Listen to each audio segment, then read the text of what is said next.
Hey everyone, I'm Stephanie, and I believe that the right book at the right time can change lives, and that all readers should read children's literature, especially adults. So that's what we do here on the KidLit Love podcast. We celebrate all things children's literature: picture books, early readers, middle grade, and young adult novels for readers of all ages. In each episode, we'll talk with children's literature authors and discuss their books, their hopes, their dreams for readers, their writing process, and much, much more. Whether you're an adult reading to their inner child or connecting the young readers in your life with fantastic books, you've come to the right place. So grab a notebook to build your TBR, and let's get to today's episode of KidLit Love.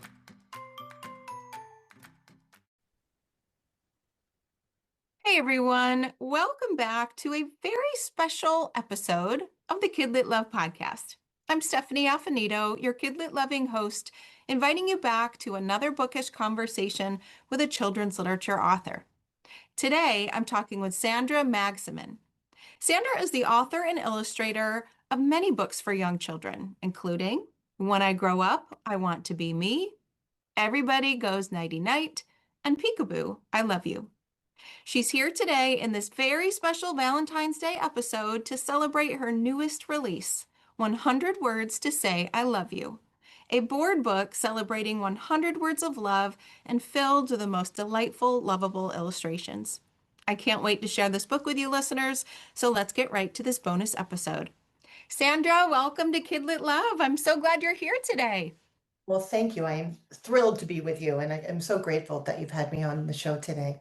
Yeah, well, it isn't often that I have an author of a board book on the podcast. I feel like board books is this underappreciated, underrepresented kind of genre because it's so important in those early phases of books that just set the tone for connecting with someone around a book, for loving books. I'm just excited to have this board book, especially because, as you heard in the introduction, technically it's Valentine's Day when this is going live, which is the perfect way to celebrate your book. But before we talk about your new book today, I'd love, of course, to hear from you and to have us tell us a bit about you and the work you do and the journey you've taken through children's literature. Well, thank you.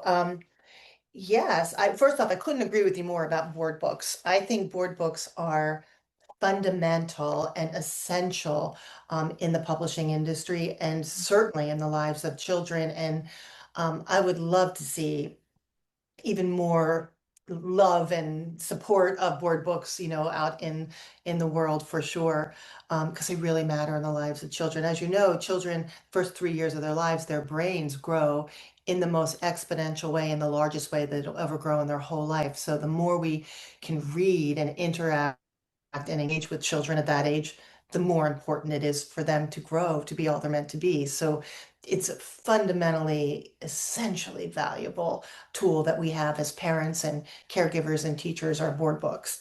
But yeah, I have always painted and drawn my whole life. I felt like I was much better at communication when I could draw a picture and put words to it from the time I was a little girl. So I've always been a writer and an artist, as a child. And then I went on to art school and got my degree in fine art. And then along that journey while I was in college, I realized that for me, art and communication went hand in hand. And then as I looked around and began to see the world around me, I realized that people who were struggling in the world, some friends in college, some people that I knew during that experience, um, really needed help with therapists to help them um, learn to communicate in a way that would make them healthier and happier and work through different kinds of problems. So when I left undergraduate, I went on to a master's program in art therapy. So I became an art therapist using visual art and creativity to help people learn to express and communicate. And that work led me to working with all kinds of people in many different places, around the country. I worked with children who were deaf, who didn't have language, and who needed to work visually to express themselves. I worked with geriatrics who had grown tired and just we're struggling with depression and making things and talking about what they made, and they can make things to give to people in their lives who they felt they weren't connecting with any longer. Brought a decrease in isolation. So I began writing down with all the people I worked with the words, the messages that they wanted to share with others. And I created little ceramic plaques with them because in a nursing home, we often have a kiln because they're making crafts. So I use those kilns to help people make messages from their heart that they sent out to the people in their lives. And that spurred a little business where I started writing messages from my own heart and giving them to people. And I was pregnant at the time with my daughter, and I filled her nursery with messages that I wanted her to know. And before I knew it, I had this little business making messages from the heart, ceramic plaques in my basement at night and working during the day. And eventually I did craft shows, and it turned out to create a business where the poetry that I was writing in these messages, I then began working with publishers and greeting card companies and licensing the work, and a business was born, and that was over 30 years ago. And what I loved all the modalities that I worked in, whether it was cards or pottery or clothing for children or blankets or stuffed animals. But what I found, because each one offered me a different modality, a different avenue to communicate in a different way that was organic to the message. Like I work with 1-800 Flowers. Flowers are an amazing way to tell someone all sorts of things, like I love you, have a beautiful day, I'm sorry, my heart goes out to you for your loss. And I created vessels and vases. But the work with the children and the work with writing and working particularly with publishers was just, it lit me up. It's what I loved. I felt like I'd found a home in these publishing companies, and with the women, mostly women that I work with. Publishing companies in the children's division are filled with incredible women, educators, moms, people who really want to tell stories to kids. So, for the last 25 years, I've been really working in that space, and I love it. And I have the same editor that I started with at Scholastic from 25 years ago. She was a Wow. junior at the time. I was an unpublished author. And she has now grown to be a very big wig and a big deal in the publishing world. And we've stayed together the whole time. So we've built a friendship, a working relationship, a radical collaboration in the way we do work. And it's been wonderful. And that's something that I think is true for all businesses. It's the relationships that you build over time that really help carry the work that you do. And that's certainly Mhm. been true with, all the companies that I've worked with, and especially in publishing. Yeah. There's like a magical quality to listening to you talk about that because it feels like you just followed the happiness and the joy and the yeses and it just Yep. I think you mentioned the word organic. It just went from there and now you're just surrounded with like I said before we hopped on the call, like this happiness and this beauty and all of this goodness around you that definitely makes its way into your book. Like that feeling is there. Especially I would say in the book that we're talking about today. It's inspiring from someone who strives to build that kind of life around her as well, to just see it click into place for someone. It's very inspirational to me today for sure. Oh, I love that. And I think that the lesson in all of it is it's really one step at a time, one action at a time. You go on somebody's website, you go on my web, and you're like, oh my, look at all that. But it's one relationship, one phone call, Yeah. 1 year, 1 day, that's cumulative. It's the intention to focus on a life of service. How can I, with the gifts that I have, and as I said, I only know how to communicate through images and words. That's the best thing. Yeah. Just this talking, I find like I talk too much because I don't get the right word. I need my pictures to go with it to get to the heart of it. But over time, if you're intentional, and it's these small actions that add up to the life you want to create. Yeah. It's so simple and much easier than one might have thought. It's not the end game at all. It's all the steps to get to where you want to go that are the things that matter. And this book is about that. Yes. This book is, and it's about living a life in love and in respect and in trusting and all the things that surround love. I was talking about this book with a friend the other day, and I said, I think that my greatest lesson came from Winnie the Pooh when Piglet asks Winnie the Pooh, "How do you spell love?" And Winnie the Pooh says, "Oh, you can't spell it. You can't spell love. You can only feel it." Yeah. And how do you feel it in every single day's love is a verb and it's the actions. And this book teaches children how to express themselves in love, which is trust and kindness and listening to others and thoughtfulness and being a good neighbor. And at the same time, it teaches kids how to love themselves. And Hmm. that's where it comes, like making mistakes, going with the speed you're going with, believing you're right where you need to be, listening to others, caring, spending time with people that you love, being a good buddy. All of those things are so important. So where this format, the 100 words to say I love you, the format that we're using, the 100-word format, traditionally we often see publishers using it to educate first words, first colors, first numbers.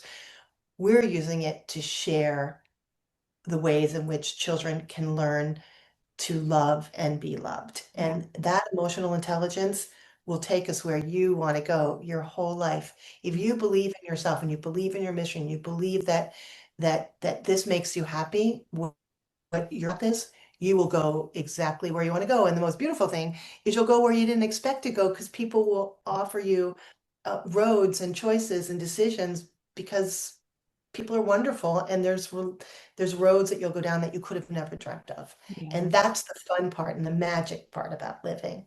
Yes. I'm so glad you brought up the format of that book because this was something that I really loved. And I feel like any reader, no matter who they are, how old they are, where they live, what their life is like, or any other characteristic that can define who they are, you find yourself on the page, right? Whether it's in the morning or at the garden, at the beach, on the farm, the playground, the zoo, outer space, the kitchen, bedtime, home, away. You've formatted and organized the words in such a beautiful way that shows, all of these words are for all of us and for some of us, and they all wrap us up in that same feeling. And I'd love to ask you how you settled on that format because I feel Mhm. like, no reader is going to look at this book and not find themselves in one of those words or phrases or locations. Yeah. Well, that's the kind of magic of publishing and deciding how to present Mhm. what you want to communicate, what message. And so interesting to your point, there was a reader who just wrote in recently, a couple hours ago, who wrote me and said, I got the book. I was, it was some giveaway on a radio show, and my grandchildren canceled with me. So I'd been having an argument with my husband. So I read the book to my husband, and we're not arguing anymore. Yeah. Yes. That's the perfect example of how An this book is energy wrong shifter. Yes. for all Yes. ages, right? It was like that was really lovely. Well, first I write a poem. And and I knew I wanted to use the 100 words format because I've always loved it. And I'm like, when I really explored that format, I thought, how could I bring myself to it? What I do and bring to children and families and teachers. And I immediately wanted to do a book about love. And as we started discussing it more with my editor and in my studio, it was clear, love is a verb. It's not just all the words you say to say I love you, but how do we act? How do we give? How do we share? And the title just came immediately. And, I have so many characters and so many pieces of art and assets, and I'm drawing all the time. I'm very prolific. And we cataloged and we have just, extensive files of every piece I've ever made. We knew that we had characters that I could draw and illustrate. And my daughter's now working in my company, and she's an amazing artist and illustrator, and technically, is doing all the illustrator and all the file productions and helping me to illustrate. And we knew we wanted this book to be really interactive. We wanted the characters to be engaging and playful and showing action, because ideally, this book where often in my board books I have I love you honey bunny has bunny ears, or I love you even when you're crabby has crab claws coming out of the top. We combine stuffed animal with board book all the while to tell the story in a more meaningful way. This doesn't have that because the person reading is the animator. The person reading is our novelty because they're putting the book into action. So when they start reading and they say, like spreading love is when we wiggle and giggle. I know the children are getting tickled and they're tickling back, or or when it's saying when we yell cock-a-doodle-doo, I love you on the farm, I can hear the kids and the reader yelling cock-a-doodle-doo, I love you. So that means that the format did exactly what it wanted. We wanted the format has become the action to share I love you. Yes. And that is the goal. And this book does that in that way. You can't help but getting involved and engaged and showing action when you're reading the book and you're teaching children to do the same thing, to show love in action. Yeah. So yeah, and so the poem is written, and then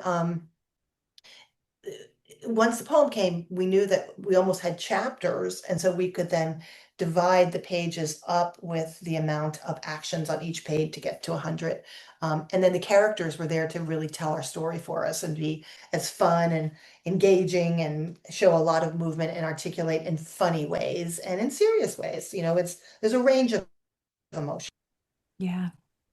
Yeah, I'm so glad you brought that up because technically this is a book, but once read will be an experience, right? Yes, Between you and the illustrations and the reader and the caregiver, and that is never passive. That no, is always active in some way, and this book just invites leaning in. It is yes, a former educator of little people. I used to love when they would just lean into the book from the yes. rug, and as a mom, who read with her three kids that snuggly nighttime or nap time or just sitting on the couch. Reading a book is not just reading a book and conveying a message. It is creating this beautiful connection and this relationship. And so, on top of what happens when caregiver and readers and books get together, you've got these beautiful words that are just reminding the people who are snuggled up together that, hey, I love you too. And yeah, we're gonna giggle and we're gonna wiggle and we're gonna act it out. And it's a whole experience that just is on this page.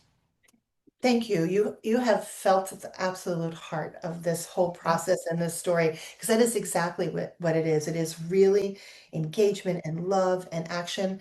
And it is a reminder to all of us that love isn't the big stuff. It doesn't have to be the 2 dozen, roses that come in the at the Yeah. front door. It's, saying good morning. It's waving to your neighbor. It's listening, sitting and really listening to someone. And when we sit with a child, whether we're the grandparents or a teacher or parents, we're giving that child our attention and our time, and that tells them that they matter, that they're important, and we believe in them. And we want to spend our time with them. Yeah. That builds agency. And we're also building trust. We're also building comfort. And those are the tools, the emotional intelligent tools that children need to be able to grow their whole life, feeling comfortable in their own skin and knowing that they can love themselves and knowing how to love others. And I would add that the adults reading this book with their children, their inner children probably need these messages just as much, if not more. That never goes away for us either, and is such a beautiful reminder. Gentle reminders all the way through. Absolutely. Well, like with the lady who read to her husband, she couldn't figure out how to get out of the little argument they were having, but this got her out of it.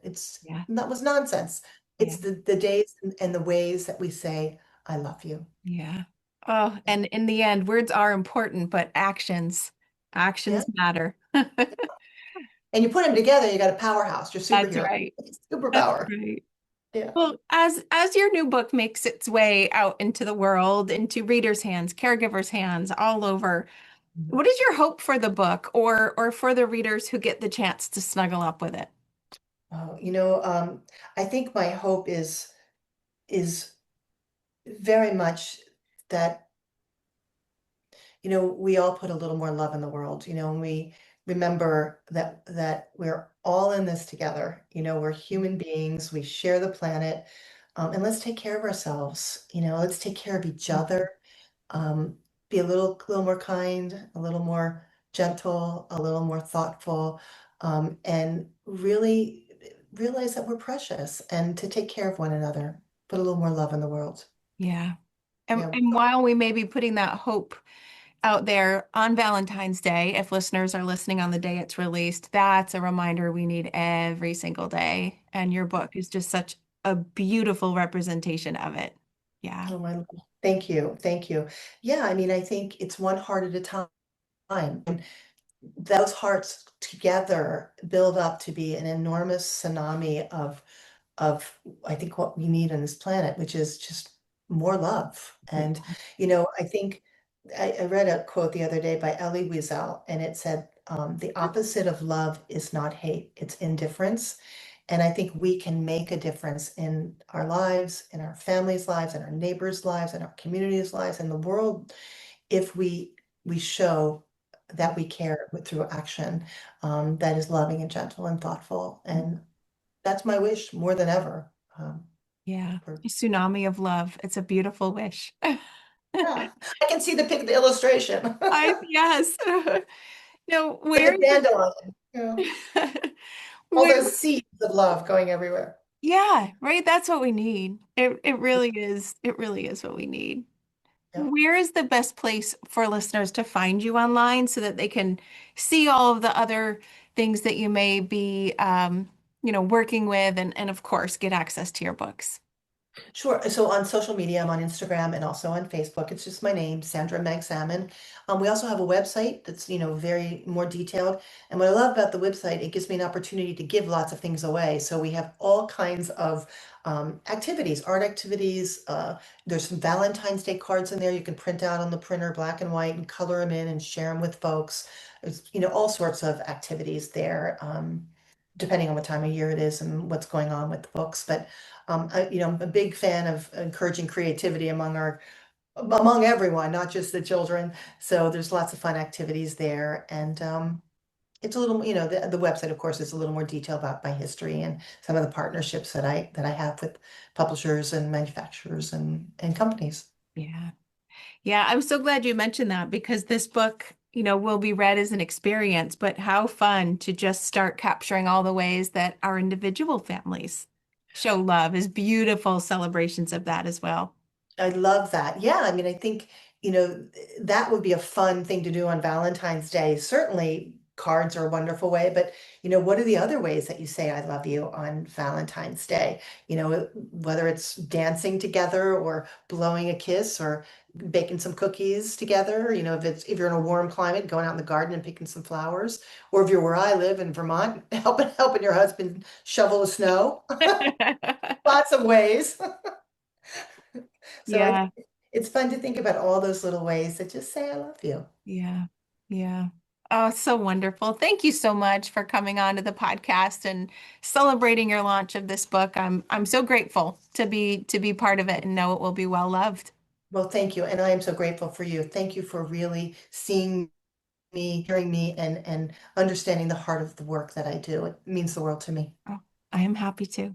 Thank you. And listeners, thank you for listening to another episode, a bonus episode of KidLit Love, and I'll see you in the next one.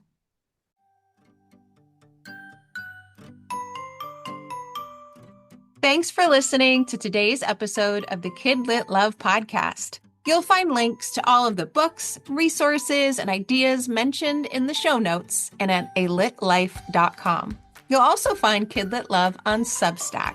That's where you'll find posts for each episode, monthly KidLit roundups, and an invitation to join my summer book club and go deeper into the world of children's literature. And if you loved this podcast and want more, you might like to listen to my other podcast called Get Literate. It's a podcast that explores all things books and reading, notebooks and writing to build a life you love. One more thing. If you love what you listened to today, please take a moment to rate and review the podcast or take a screenshot of the episode and text it to a friend. This helps the podcast grow and builds our bookish community of KidLit Love. Thanks for listening.